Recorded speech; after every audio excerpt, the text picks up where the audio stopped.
TikTok, the land of cringe and crazy behavior, where culture goes to regress in its thinking, where thought leaders rise to the top, and where everyone is an expert in something selling you a big nothing sandwich. So in this video, I'll be reacting blind to a collection of cringe TikToks that my team put together for me. Grab yourself some popcorn, buckle up, and let's jump right in. Ruslan. Right, this is a question for the church.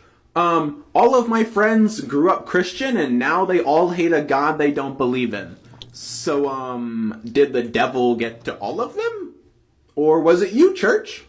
First of all, is my man wearing one of those like Huggies pajama things? What are those things called, Zach? The Snuggie pajama joints? All your friends hate a God they don't believe in. It is possible that the scriptures are true in that even though they knew God, they chose not to worship him as God and suppressed the true God for replaced images of people, of the desire for gratification, of fill in the blank. Has the church been problematic at times throughout history? Sure, I don't really know a lot of Christians that would deny that. I would say most Christians would be like, yeah, man, like church dropped the ball on some things, quite a few things.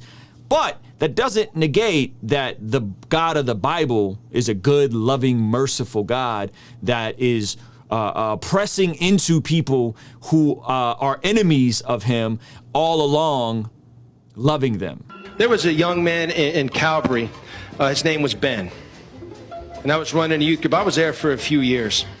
And he was a nice kid, but he was one of those kids that was always he's a real smart aleck. Was a bright kid, which didn't help things, right? Made him more dangerous. And we were outside one day at youth group, and he was just trying to push my buttons, and he was just, kind of not taking the Lord serious. Hold on. He was trying to push your buttons, or he wasn't taking the Lord serious? Sir, there's a difference. And I walked over to him, and I went, bam! I punched him in the chest as hard as I crumpled the kid. Okay, whose man is this? Whose pastor is this? Whose deacon is this? That's assault, sir. You are not allowed to punch other people's children. I just crumpled him.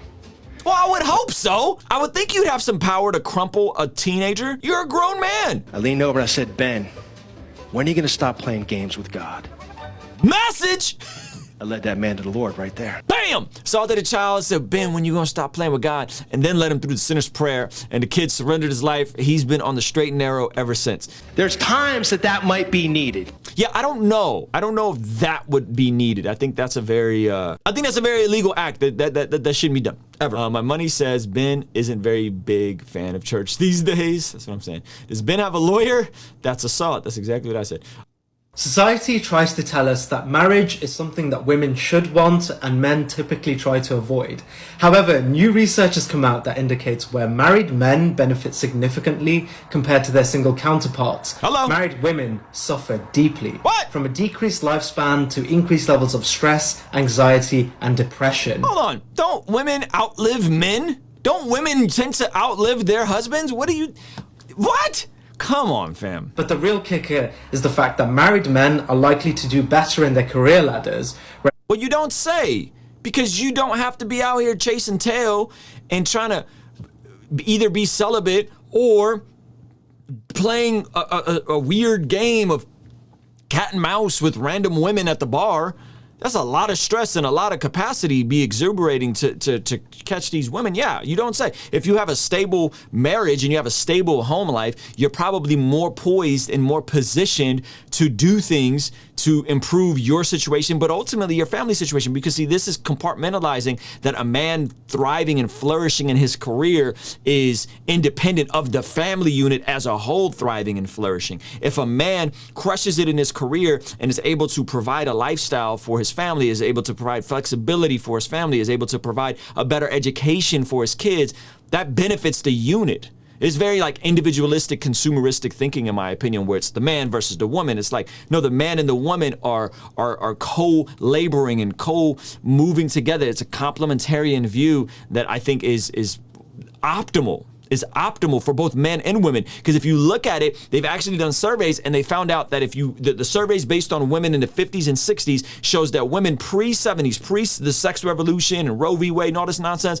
before that, women versus women today were actually more happy and more fulfilled and less stressed out than women are today. Why? Because you're telling women they can do whatever they want, they don't need a man, while at the same time coddling them and acting like they don't know how their cycles work and they don't know how birth control works. And it's a lot of confusing, conflicting messages, and a lot of these women are entering their 30s and deciding, oh shoot, I really want a family, I really want to have a kids, I really want these things. But society has put all these bizarre pressures on the cosmopolitan woman, and so a lot of women, based on the studies I've looked at, are less happy today than they were back then. So I think some of this, I don't know where he's pulling this from or what these sources are, but it seems very, very skewed.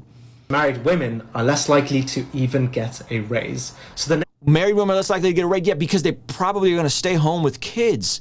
Because women, generally speaking, not all the time, but women tend to be more nurturing than men.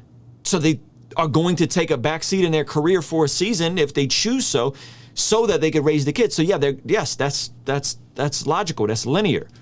Time a man tells you marriage is for the sake of women, know that they're either selfishly lying to you or require a bit of educating. Marriage is optimal for women to avoid the O-gap in hookup culture, to have a degree of protection in a union where they can play the role that's oftentimes they are more naturally wired for, instead of trying to take on the burden of becoming the provider and the breadwinner and living alone. The deeper point here is that he's measuring the success or the lack of happiness of women strictly based off of career. And I don't know any person, man or woman, that measures their sake of fulfillment, measures their barometer of flourishing and purpose in life strictly based off of one's career.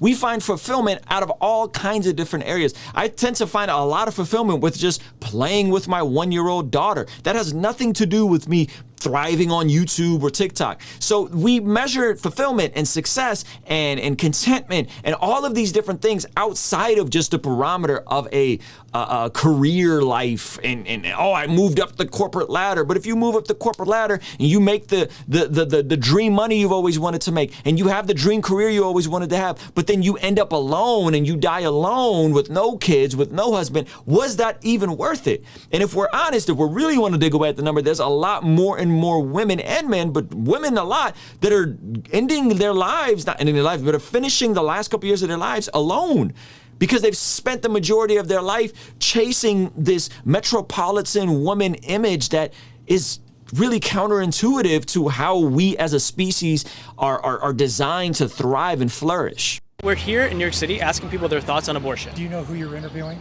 Sorry, no. Please do tell I'm me. Alexander Sanger. I'm the former president of Planned Parenthood of New York. My grandmother is Margaret Sanger, who founded Planned Parenthood. You cannot make abortion go away by criminalizing it. Mm-hmm. All you do is you make it unsafe. You put women at risk, poor women, women of color, women who don't have the advantages of middle class, wealthy women to travel somewhere and get an abortion. Mm-hmm. It's discriminatory, it's unfair, it's unsafe, and to me, it's just a total outrage against women. It's a woman's choice. Yes.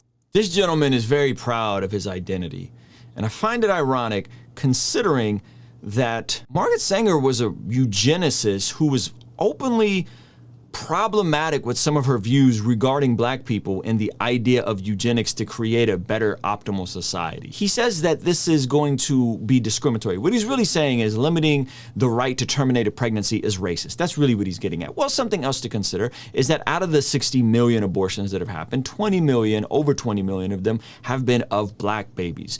For every 1,000 black babies born, 400 to 500 of them, closer to 500 in the spectrum, are aborted. Okay, so how does limiting the termination of a pregnancy hurt the black population in America? This notion that it's a woman's choice and that women don't have the capacity to understand how their cycles work, understand how to avoid sex, understand how to track their cycles, understand how to use condoms, understand how to use birth control, is by far the most contradictory frame of logic. From one person, from one side, we're saying women's rights, but from another side, we're saying women are too stupid to understand how their bodies work. Women are too stupid to understand how birth control works. Women are too stupid to understand how basic biology works.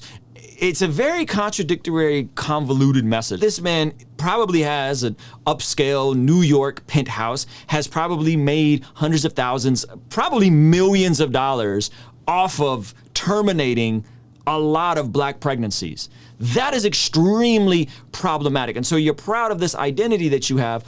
You're positioning yourself as some sort of social justice warrior, while really this entire system is positioned in black and brown neighborhoods and have zapped out a ton of those populations in the name of equality for women or women's rights. I think it's completely backwards and asinine to celebrate this sort of stuff. Hey, this video is part of a new series that we're putting exclusively on Patreon. So if you want to get the long, extended, uncut version of this video with more TikTok reactions and more unadulterated rants, be sure to click the pinned comment or the link in the description to sign up now for only $5 a month.